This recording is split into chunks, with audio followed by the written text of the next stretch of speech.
Welcome to the world of arts and entertainment, and thank you for joining us here on A&E Home Video.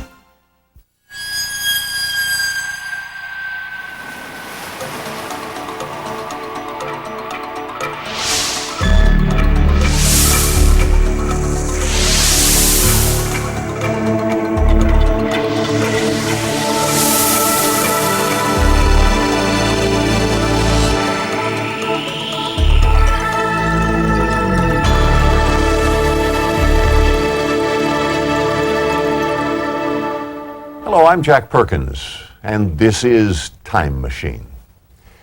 The future. We ponder it, certainly. We hope for it, expectantly. We predict it, badly. That's the history of the future.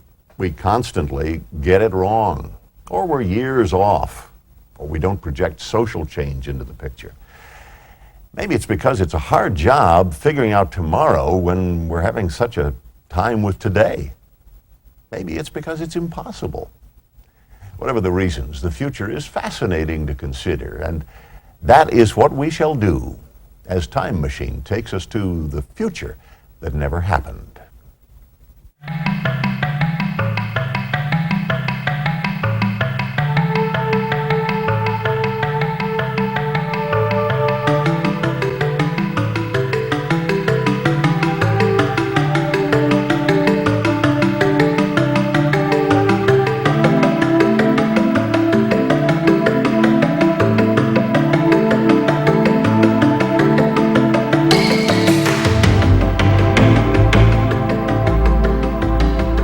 Let's travel into the future. What will we see?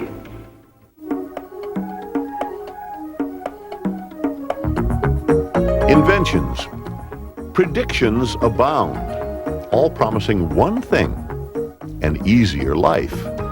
For instance, this space bed with automatic canopy has stereo and TV, and only $1,600. This oscillating mechanism is a very friendly reducer. Each rubber-tired roller skates around on an independent axis, while the machine as a whole moves in a circle, streamlining the form by removing what is superfluous to symmetry.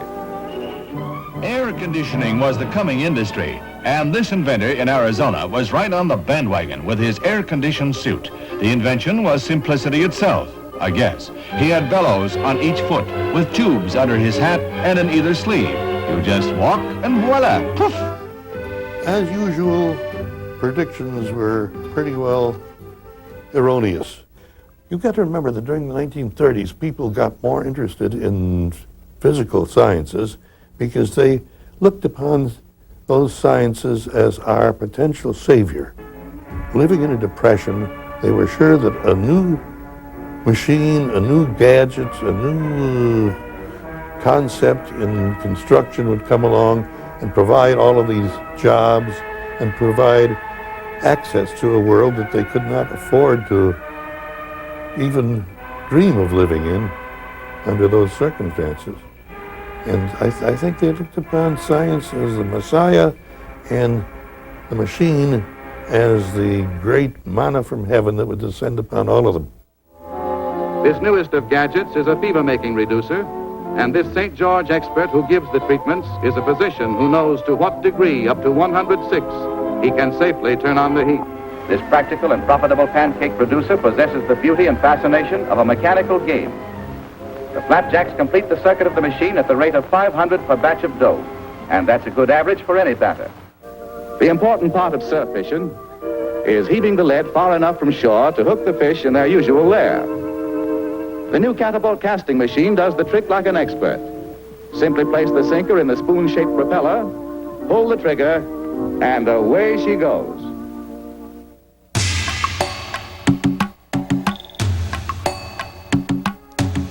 What an effortless world ahead. Technology harnessed, leisure time for all.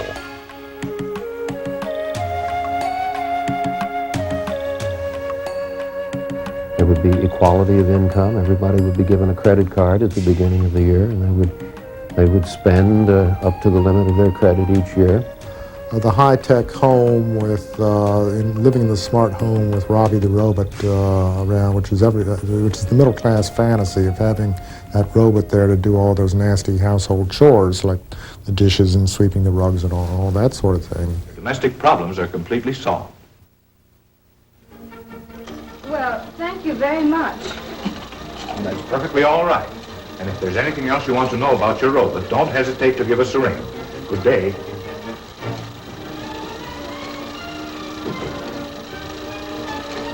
The concept of robots became popular because it gave everybody a wish fulfillment. And the wish fulfillment was that of control. Employers loved the idea of robot employees in the future. Housewives loved the idea of having robot service in the home, you know, do all of the chores. If you can get a non-human machine to do everything for you, it replaces the need for servants. It appeals to us particularly because we're looking for ways of solving our problems and not having a large class of poor, indentured, dependent people who help us. Rather let us have robots. Yes, ma'am. Rolo, get.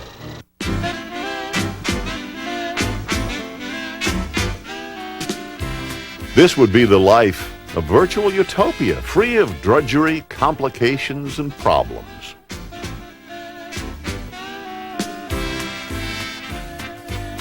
Buy into the dream, and along come the perks, real and imagined, like the electric belt, courtesy of Sears, or perhaps something more comfortable. There were clothes that only science fiction could conjure up, and actual wardrobes that were out of this world. And where would all these fine clothes get a thorough cleaning? In your neighborhood walk-through dry cleaner, of course.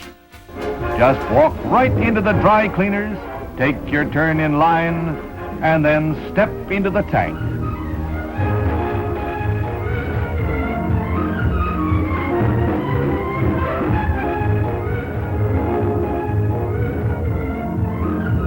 Domestic pleasures for every room of the house. Every room. And so to bed, in the bed of a coming tomorrow, night.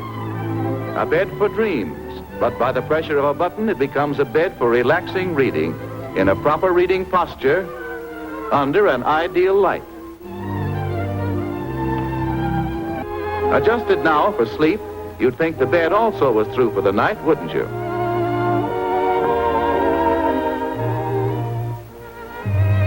Out to the sleeping porch, to return in the same manner in the morning to the warm boudoir after a night of restful slumber in the open air. Even coming into the world of tomorrow promised new and exciting adventures. One nurse at a central control panel will be able to manage a whole brigade of babies, and the tykes will spend happily antiseptic infancies untouched by human hands. They'll even be tucked into their cribs by remote control.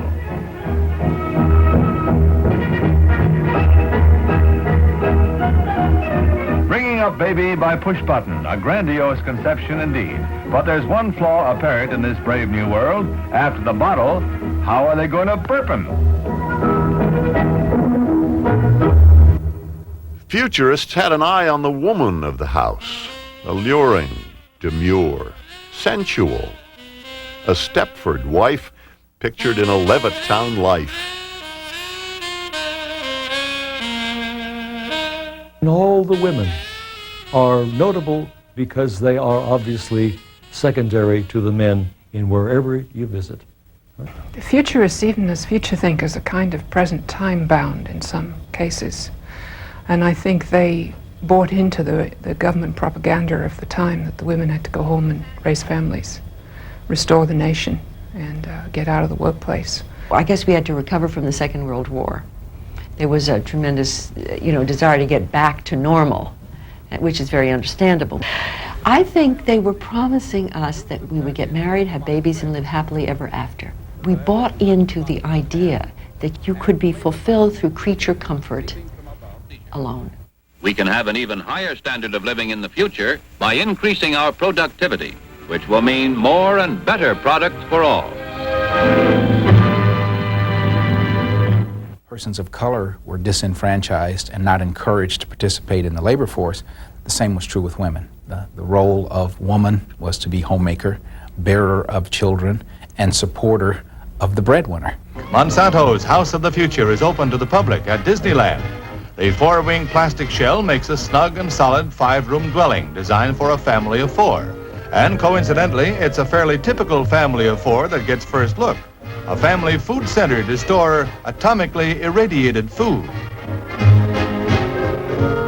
A work surface that includes a combination supersonic dishwasher and storage unit.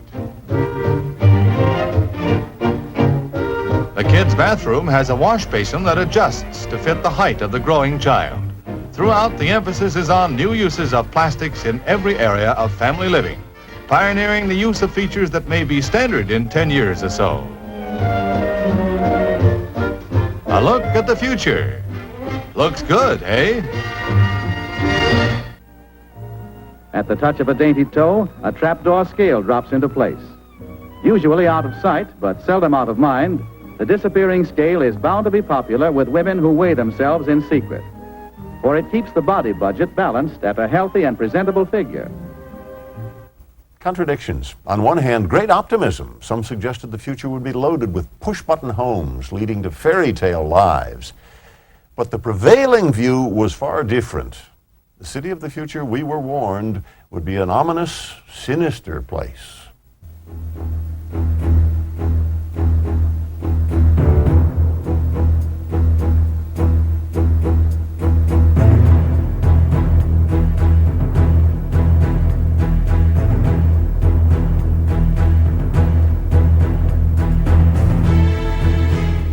This was the dream of those who came before us, the mighty city, testament to the scientists, the engineers, the builders.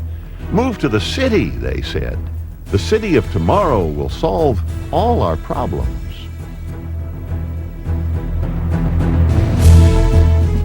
It's where the commerce was going, and it was the major urban area. And it was basically a simple extrapolation. If you have a 10-story building, why not a 20? If we can build a 20, why not build a 50? Now, do we want a building that's 200 stories high and creates a dark city? But those kinds of things are ignored in the enthusiasm to forge ahead.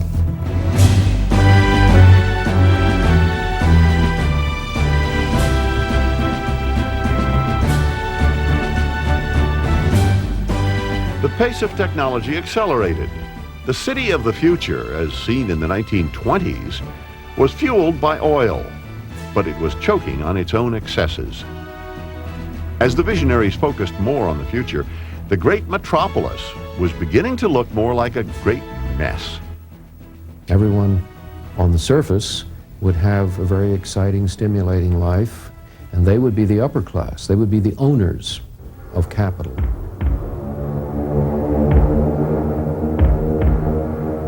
Underground, you would have the workers in their blue uniforms, and they would be miserable. They would be wretched. They would be underpaid, and they would be at the mercy of the machine. They would have to adjust their lives to the rhythm of the machine.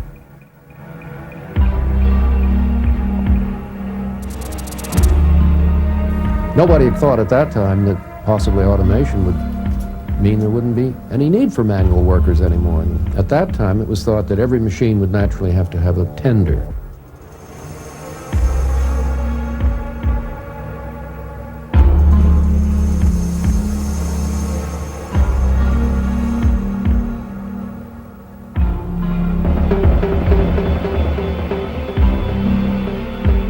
The time would come when we'd have a greater gap between the hierarchy in charge and the menial and manual workers.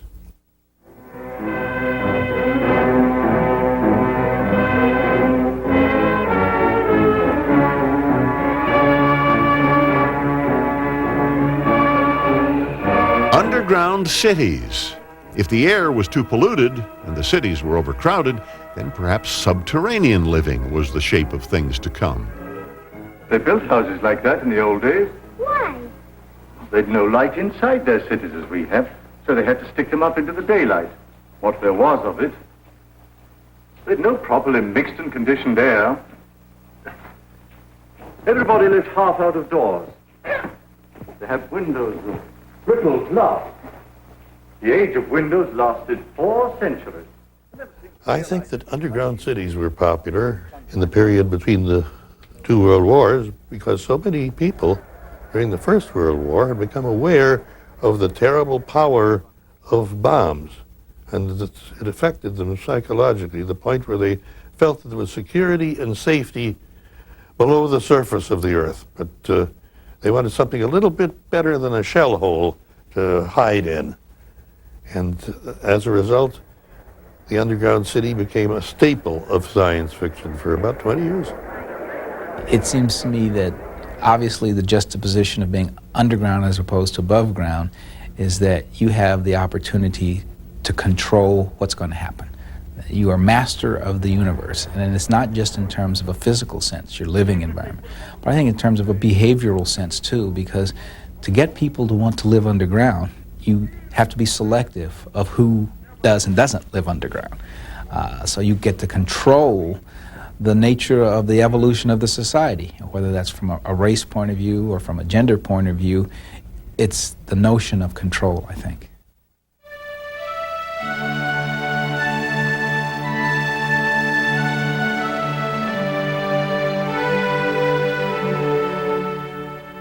Picturing the future was usually left up to scientists, magazine artists, science fiction writers, and with the invention of film, the motion picture director. But the future was, in reality, something you couldn't touch, you couldn't see, you couldn't have, until the 1939 New York World's Fair.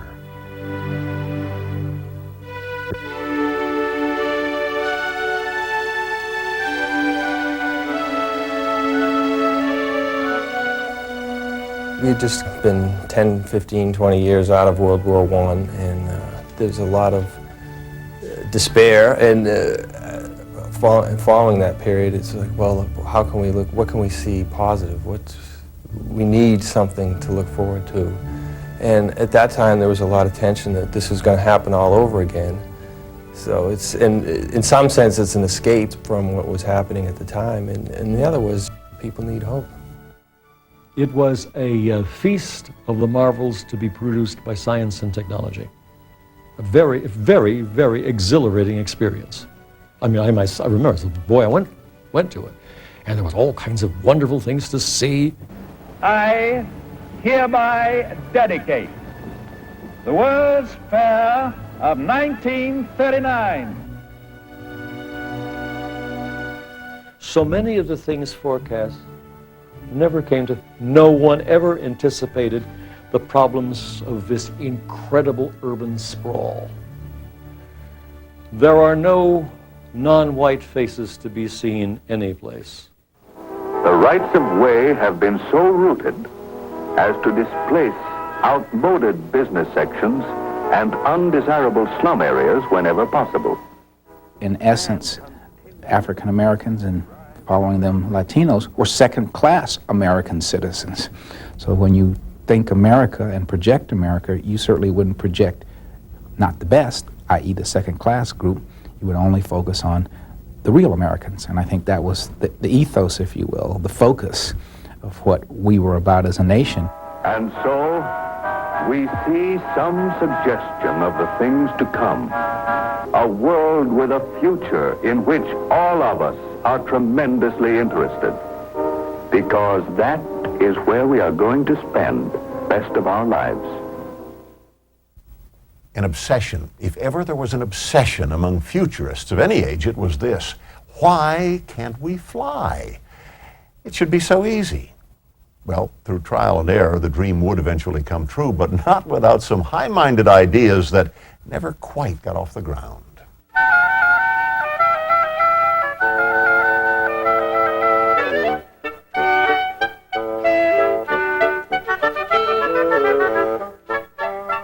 For inventors, there had to be believers. Back in the 1800s, belief in things fantastic was furthered by the vision and wisdom of Jules Verne.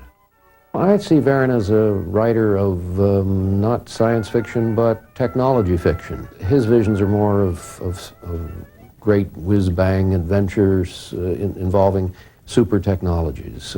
He was concerned with the advancement of technology, especially in the area of transport. The importance of Jules Verne in our culture was that he dared to speak the unspeakable, the idea that nothing is impossible.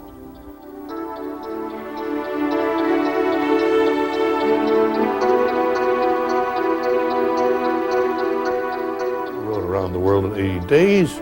He was exploring every possible area that mankind had not yet been able to fully encompass or conquer. And this gave the readers of that day a particular jolt, because suddenly the dimensions of their world expanded.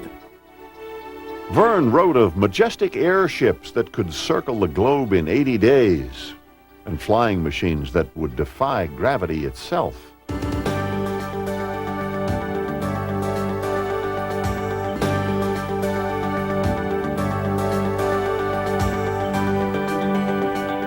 What's kind of interesting, especially with Verne, is a writer like him, is that he really studied the science, and a lot of his predictions were pretty darn accurate. Verne's imagination challenged others. Once flying was mastered by daring aviators, it was reasoned, then virtual highways in the sky would be open to everybody. All of us kids at that time were expecting that after the war everyone would have their own private plane and fly here and there. This began with back really in the late 19th century with the perfection of dirigible lighter-than aircraft. And of course everyone was hoping that not only would you have the big ones, but also little ones for families, and that this would be a safe, easy form of transport. On many of the buildings are landing decks for helicopters and autogyros. To the dreamers of the time, the possibilities were limitless. Reality was simply a matter of the scientists and the engineers catching up. Now, a preview of the flying wing transport of tomorrow. The midsection provides ample room for 80 passengers. Spaciousness keynotes the luxurious main lounge, extending 53 feet inside the wing. And future air travelers will really see something. Through the plexiglass windows of the front wing edge, passengers have an unimpaired view of the Earth unrolling thousands of feet below. Coast-to-coast flights in 4 hours may not be too far away. The dorsal tip of the plane provides an excellent vantage point to see the world go by. Snug as bugs in their magic carpet, air travelers can look down on mere Earthlings as the double quartet of mighty turbojets whistle them through space. The flying wing is a kind of a concept that would captivate a public, but I'm sure with our skill that it could have been perfected and manufactured, because nothing in the concept was beyond the range of our present-day technology. It's just a matter of adapting that technology to the proper kind of mass production. And the bar will raise the spirits of those who don't feel high enough in the stratosphere. The flying wing has the stability of a fine club, and refreshments can safely be wheeled in. This new device is an electromagnetic table holder. The public quickly accepts all the miracles that science provides. Today, the flying wing is scrap metal, a failed dream. But for a time, it was an actual marriage of fiction with fact, dream with reality. Not all futurists' ideas were in the ozone layer. Some were well-grounded.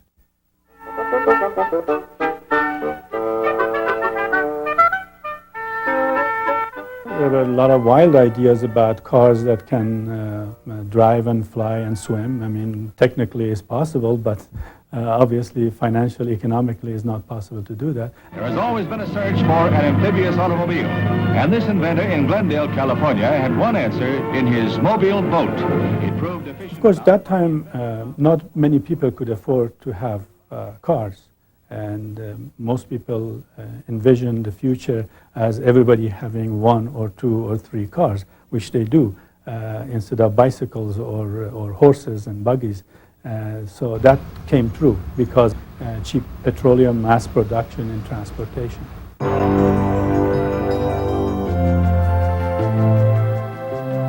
The automobile, a mode of transportation that quickly put all predictions of the future into high gear. The road of tomorrow. In brightly colored Ford, Mercury, and Lincoln Zephyr cars, visitors are driven around this road of the future for more than half a mile. Beautiful super highways. Oh, Lord, beautiful super highways, beautiful cars, and please note at a price that everyone could afford. The message was coming from Detroit via the 1939 World's Fair. The route to tomorrow was straight ahead along the Futurama. And now we see an enlarged section of 1960s express motorway. Along the ledge of this beautiful precipice, traffic moves at unreduced rates of speed.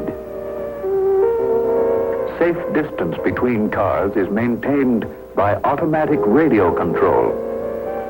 Curved sides assist the driver in keeping his car within the proper lane under all circumstances. The keynote of this motorway, safety. Safety with increased speed. The 1939 World's Fair focused on the future for the same reason that the man, woman, and child on the street was focusing on the future, because the present was still miserable. Here is an important intersection in the great metropolis of 1960. There was no indication that there was going to be the problems of enormous traffic jams. Elevated sidewalks give a new measure of safety and convenience to pedestrians. They actually double the available width for traffic in the street. And the last thing we thought, that building super-duper highways and wonderful cars and so forth at a modest price was going to lead to the massive growth of suburbia. This was totally unanticipated. True, each of us may have different ideas as to what that future will be. But every forward outlook reminds us that all the highways of all research and all communication, all the activities of science, lead us onward to better methods of doing things.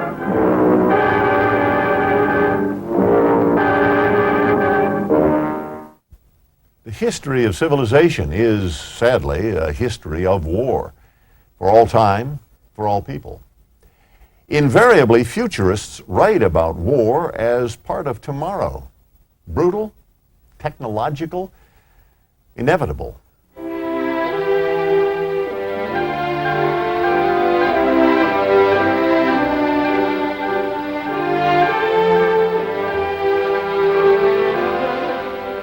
War in the future, we were alerted, would destroy everything. Soldiers, families, nations, and ultimately hope itself. The image was clear. Impenetrable tanks rolling across borders, followed by science's secret weapon, the death ray.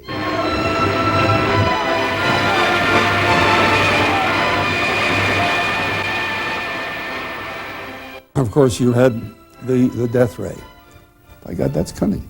The laser is coming, but the death ray was anticipated even before World War I, and in the period between the wars, there was a great deal of talk about it. The weapons of mass destruction were seen in the mind's eye and the printed word of H.G. Wells. Uncanny predictions. The future as history. In 1902, he wrote a book in which he said that airplanes would become quite a likely possibility within a few years, and that eventually they would be a major form of, mostly of communication. He expected them to, at first, just to be providing mail service and perhaps limited passenger service.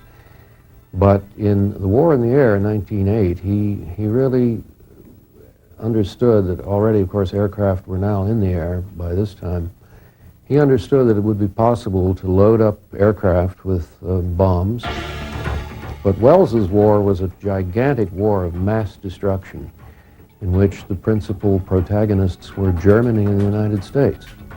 And there's a great air war over New York State in the great air battle.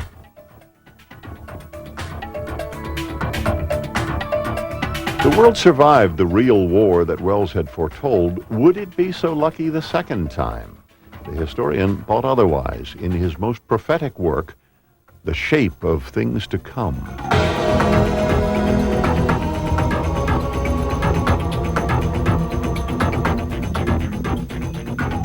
In that novel in 1933, he recounts the story of the Great War that broke out in 1940, starting on the German-Polish frontier, very close to what really happened in 1939.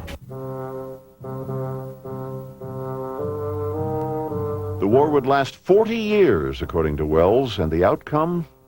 Life as we would not know it.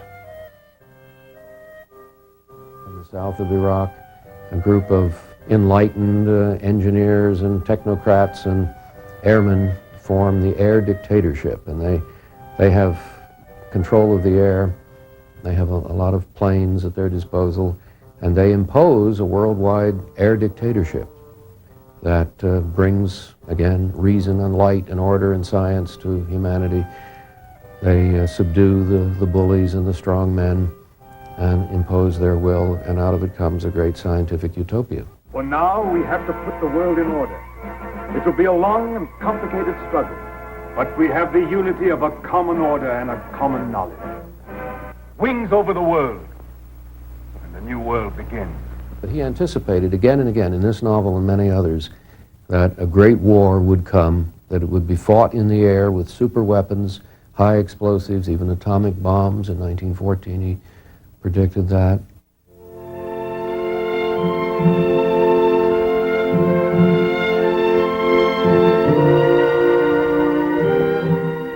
The power of the atom, unleashed in war, would be our savior in peace. This was the promise of the nuclear age.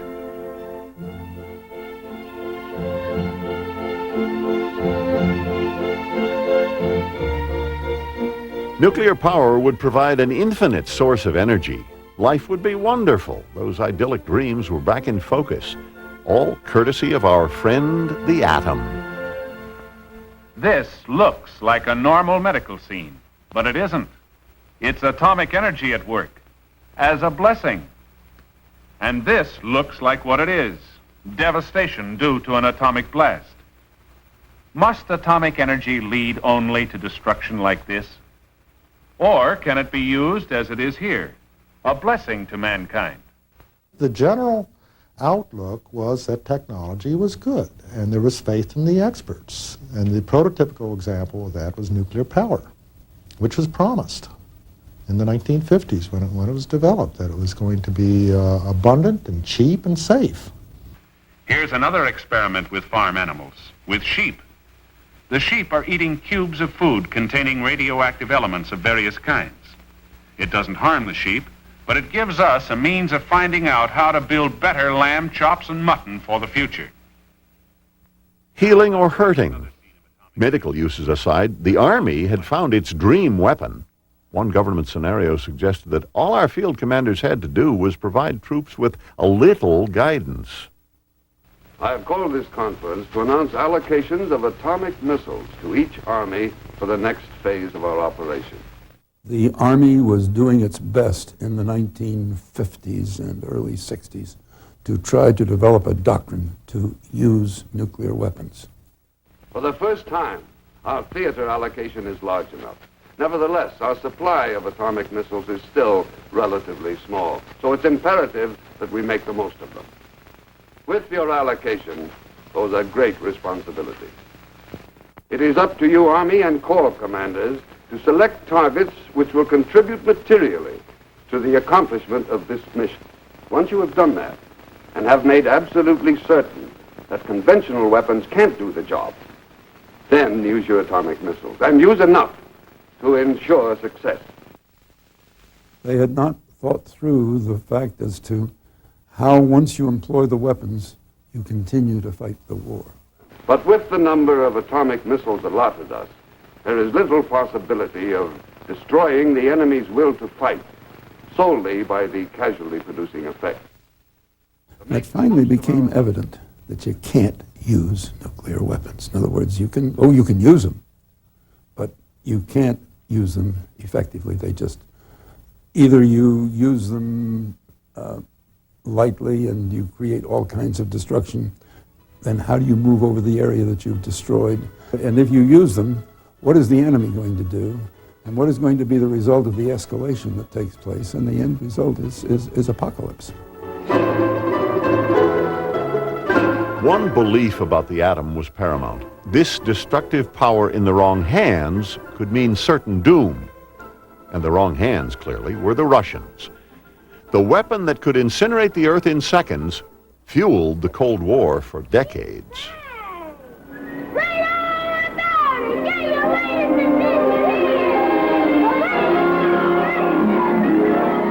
Feels like the end of the world. It's going to be a commie world. I don't want it anyway. Russia was going to make a move here, we were going to make a move there, and basically it was the world was our chessboard to play with, and it was a big strategy game. And really the Cold War was the big driver of looking at the future. You just tell your government that someday its own people are going to get wise to it. Someday there's going to be enough holes in that Iron Curtain that all of your people will be able to escape to freedom. You'll never be able to build a wall strong enough to hold them. That is one thing that I did not know about as a prediction and wish I had. That would be the collapse and obliteration of the Soviet Union.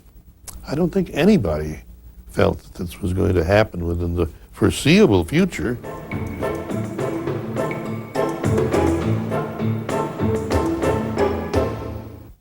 The Soviet Union was not our only red menace. There was another one much farther away. The red planet Mars. It has cast an ominous shadow over futurists for years. We know now that in the early years of the 20th century, this world was being watched closely by intelligences greater than man's. The thoughts were H.G. Wells. The actor was Orson Welles. The story, War of the Worlds, broadcast on the radio for Halloween in 1938, and it caused a panic. It seemed many listeners actually believed that Martians had landed on Earth. They believed partly because of what scientists had told them was possible.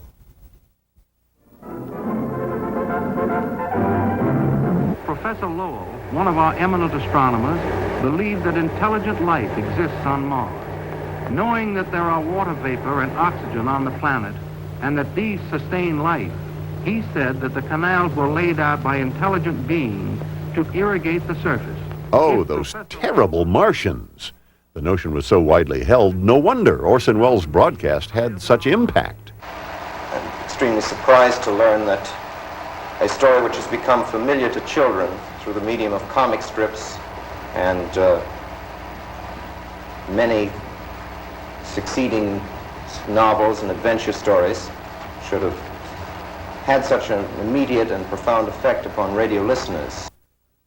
But if Mars inspired literature, it also inspired inventions. It's curious, but Robert Goddard, who developed the first really workable rocket that could propel ships into outer space, was inspired to develop those rockets, as he did during World War I and thereafter, by reading H.G. Wells' The War of the Worlds when he was a little boy in Massachusetts.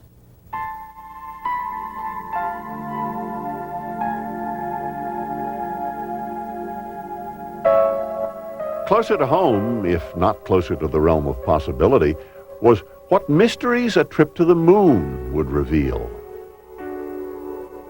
Verne wrote one of his most famous books regarding a trip to the moon merely because at that time it seemed about as far out as the human race might even dream of ever attaining. And it became symbolic, of course, of space travel to generations that followed it.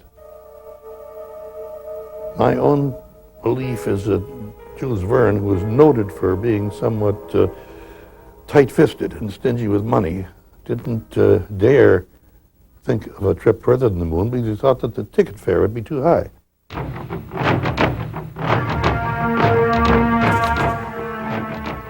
Verne wasn't entirely correct. There would be no rocket cannon, there would be no moon men, and there would be no air on the moon. But he did ignite a world of thought which took off like a rocket.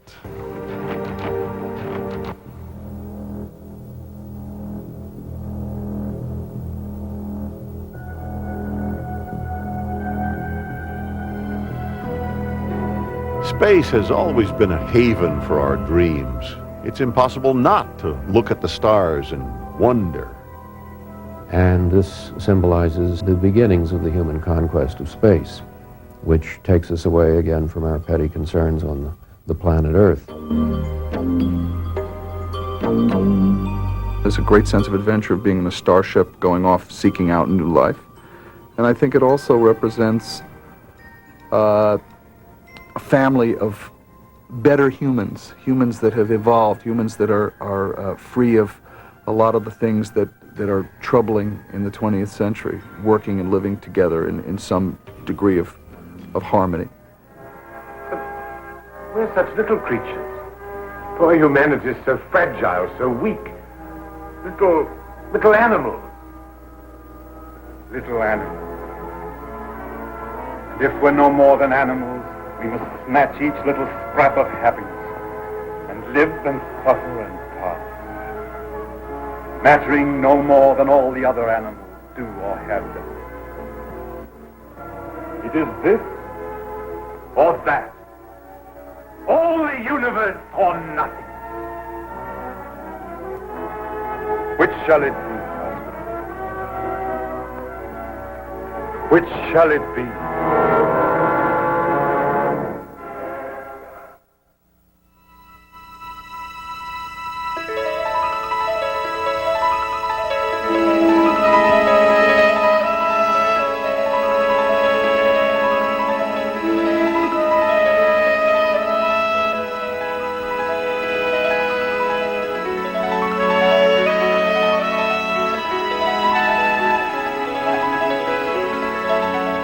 We've seen the future that never happened, but what of the futures still to come? What's in store for us as we embark upon the 21st century? I think that robots are very much a part of the war of the future. You would have a mega corporate economy that would be probably not a great thing for a lot of people because there would be a widening of the gap between the rich and the poor. I think a key transformation that is imminent is the man-woman relationship. We will have a robust, healthy job market. We will still be one of the strongest economies in the world. I believe that we most likely will never be able to travel to see other star systems other than the ones that are very, very close to our planet. Detonation of a single nuclear weapon by accident or intention.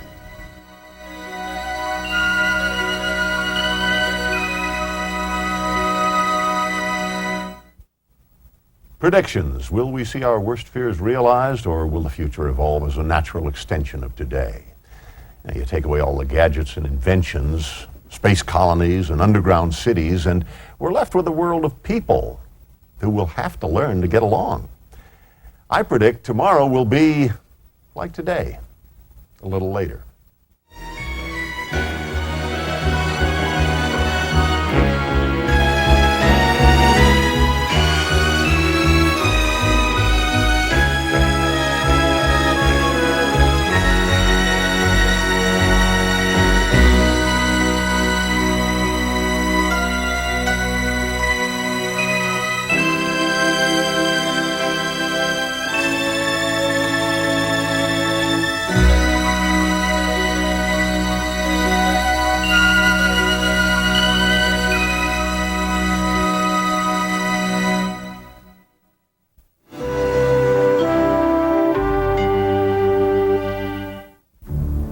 Think back to the most important time of your life. I'll bet the people standing next to you made it special. Family and friends, spending time with them molds our lives. A&E takes you beyond your circle and into the lives of people all over the world. Spend your time with great performers and great leaders. A&E is your ticket to a world of new people. So after you spend some time with your people, spend some time with ours.